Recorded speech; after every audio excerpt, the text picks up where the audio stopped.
दुर्घटना घडलेली काय सांगाल? ज्यावेळेस ही घटना आम्ही ऐकली अजून विश्वास होत नाही की अशी घटना घडलेली आहे. महाराष्ट्रामधला एक उंच कर्तव्यदक्ष रोखठोक असणारी व्यक्तिमत्व कालच दुपारी 12 वाजेला ज्यांच्याबरोबर कॅबिनेटमध्ये अनेक विषयांसंदर्भात चर्चा घेतली, ज्यांनी भूमिका घेतली, माझा पणनचा विषय आणला, त्यावेळेस त्यांनी आस्थायिकपणे शेतकऱ्यांचं सोयाबीन, तूर त्या सगळ्या विषयांची माहिती त्यांनी कॅबिनेटमध्ये घेतली. स्वतः ते त्यावर चर्चाही संवादी करत होते.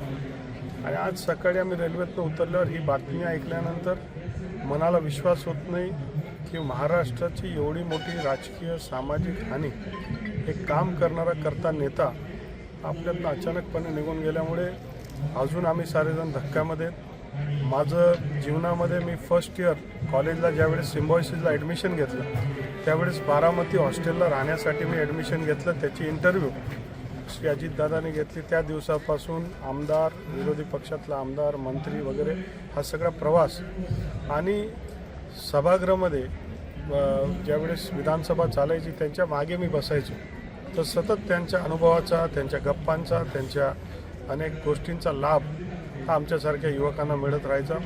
अनेकांना प्रेरणादायी होते, अनेकांचं जीवन त्यांच्यावर अवलंबून होते, अत्यंत टायमिंगला परफेक्ट होते. आणि महाराष्ट्राची फार मोठी क्षती, कधी न भरून निघणारी फार मोठी हानी झाली.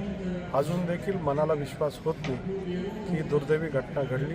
आजचा दिवस अत्यंत दुःखी आणि नुकसानदायक दिवस आहे.